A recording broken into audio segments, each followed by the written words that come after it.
Number 10. In 1986, Paul Simon traveled to South Africa to record his album Graceland, while the country was still under apartheid. In doing so, he broke a UN cultural boycott called for by the African National Congress, the main anti-apartheid movement led by figures like Nelson Mandela. Many saw it as a betrayal of the struggle, but Simon saw it differently. He wanted to collaborate with black artists, bring their talent to the world, and undermine apartheid through music. It earned him both praise and fierce criticism. Graceland became a masterpiece and gave global recognition to groups like Ladysmith Black Mambazo. It was not protest music in the usual sense, but it was a political statement. Music can cross borders, shake systems, and connect people who are kept apart. Paul Simon walked into a minefield, but planted something there that still grows. Number 9. In Northern Ireland, politics is never far away. For Kneecap, it is in every beat. This Belfast hip-hop group mixes humour with sharp criticism of the British state and draws both the rage of politicians and the love of young fans. Even their name is political. Kneecap refers to the brutal punishment of shooting someone through the knee, a tactic used during the Troubles and infamously associated with the IRA. The band chose it as a knowingly provocative nod to Belfast's dark history, not as an endorsement of violence. They are among the most vocal artists on Palestinian liberation. For Kneecap, Ireland and Palestine share the same fight against colonial rule and state violence. At Glastonbury 2025, they wore the Palestinian flag and led chants for Gaza and condemned British and Western complicity in recent wars. The BBC tried to silence them and did not show or mention their performance. Same thing happened in the United States at Coachella 2025. They showed messages accusing Israel of genocide and calling for Palestinian freedom. Organizers cut these parts from the live stream, an act the band saw as being silenced for their views. In 2025, they were also banned from entering Hungary for 3 years, officially for alleged support of terrorism. The ban only made their voice louder. Number 8. Gil Scott-Heron rose to fame in the late 1960s and early 70s in the shadow of Vietnam, Nixon, and the civil rights struggle. Martin Luther King Jr. had just been assassinated. American cities were burning after police killings, and black voices were either silenced or ignored.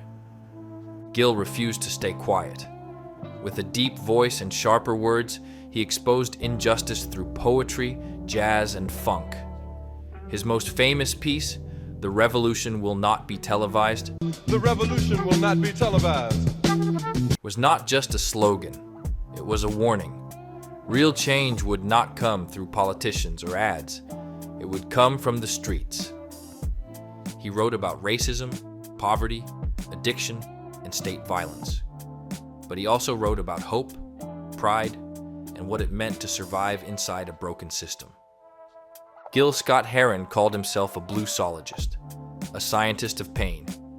He did not sing to entertain, he sang to shake people awake. And he still does. Number 7.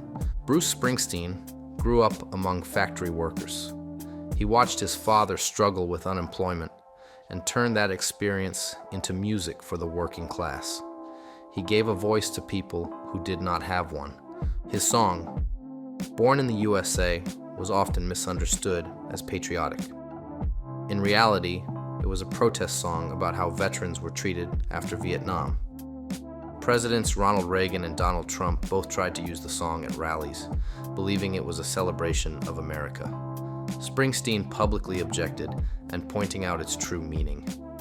He has campaigned for Barack Obama and Joe Biden, spoken against wars in Iraq and Afghanistan, and backed unions in their fights for fair wages. He played concerts to support food banks, stood up for LGBTQ rights, and condemned racism and police brutality after events in Ferguson and Charlottesville. Number 6. Bob Dylan was not an activist in the traditional sense. He did not march with a megaphone. but his words did the work. In the 1960s, he became the voice of a generation. The times they are a-changin', blowin' in the wind, masters of war, protest songs that still matter. He sang about racism, war, poverty, and power, but did it in his own poetic way. He kept moving, kept changing, and refused to be pinned down by any one cause. That made him even stronger. Dylan did not belong to any party. He wrote about what it means to be human in a broken world. His influence is so deep that even artists who do not mention him are shaped by him anyway. If you guys and girls want to see more of these top 10s, please like and subscribe to Boys Next Door. Number 5. Neil Young has always walked his own path. It often ran against the grain. In 1970, after 4 unarmed students were shot and killed by the National Guard during a peaceful protest at Kent State University, Neil wrote the song Ohio in pure rage. The protest was against President Nixon's invasion of Cambodia. The blood was still fresh when the song hit the airwaves. Radio stations were afraid to play it, but it became an anthem, a cry of disbelief. Neil never stopped calling out injustice. He sang about environmental collapse and after the gold rush. He supported indigenous rights long before it was popular. He wrote against corporate greed, against war, and against political lies. In the 2000s, he released his album Living with War, with the song Let's Impeach the President, aimed squarely at George W. Bush. But Neil Young did not stop at lyrics. He invested in clean energy. He pushed for climate solutions. He even removed his music from Spotify to protest COVID disinformation. Neil Young is not a man of compromise.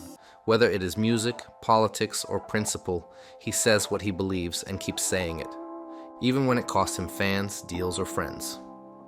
Number 4. Rage Against the Machine turned political rock into a weapon.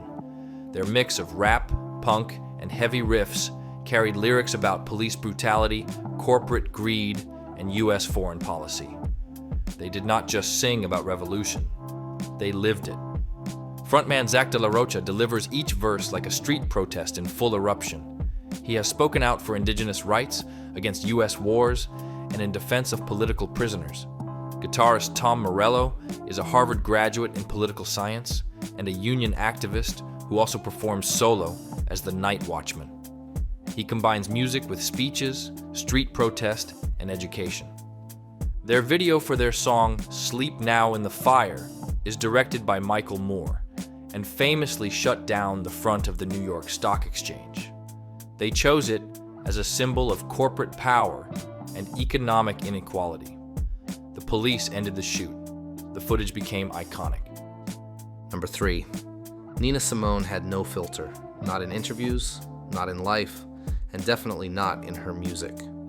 She started as a classical pianist, became a jazz and soul icon, and turned into the voice of Black Power. Her songs did not just express pain, they named names. Mississippi Goddamn was written after the bombing of a black church that killed 4 little girls.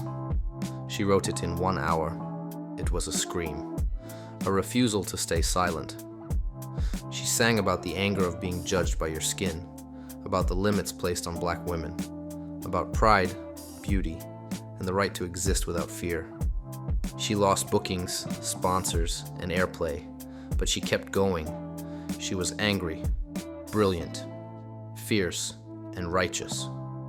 She believed it was an artist's duty to reflect the world around them, and she lived that belief completely. Her voice was a storm. Her piano was a protest sign. Nina Simone did not make background music. She made people listen. And if they did not, that was exactly the problem. Number 2. Sinéad O'Connor became world famous for the song Nothing Compares to You, but she was never a pop star in the usual sense. She fought sexism, racism, abuse, and hypocrisy. She did it alone and took the backlash head on. In her song Black Boys on Mopeds, she condemned police racism and British hypocrisy. But her most famous moment came live on Saturday Night Live, when she ripped up a photo of Pope John Paul II. She said, "Fight the real enemy." Fight the real enemy. The outrage was immediate. She was banned, mocked, shut down. But years later, she was proven right when abuse within the Catholic Church became a global scandal. Sinéad paid a high price for her honesty, but she never backed down. She sang with a force you could not ignore. She spoke with a clarity you could not escape. She was not made for show business. She was made for truth. Number 1. Fela Kuti did not just talk about politics, he was politics. In Nigeria in the 70s, he used Afrobeat as a weapon against corruption, colonialism, and military rule. The country was run by generals who stole oil money, crushed protests, and silenced dissent. He owned a music club in Lagos that was called the Kalakuta Republic, a self-declared independent nation with its own rules, its own radio, and no respect for the regime. He made himself president, named his wives as ministers, turned his compound into a commune of resistance, and his concerts into political fire. Fela was arrested more than 200 times. His mother, a feminist icon, was thrown from a window during a military raid. His home and studio were burned to the ground. Still, he never backed down. He called out generals by name. He mocked power without fear. Albums like Zombie and songs like Coffin for Head of State were not just dangerous, they were necessary. Fela risked his body, his voice, and his life to speak the truth. He did not perform to entertain. He performed to expose, and he never stopped. Thank you for watching. We are the Boys Next Door. We talk music. Like and subscribe for more top 10s and other music videos.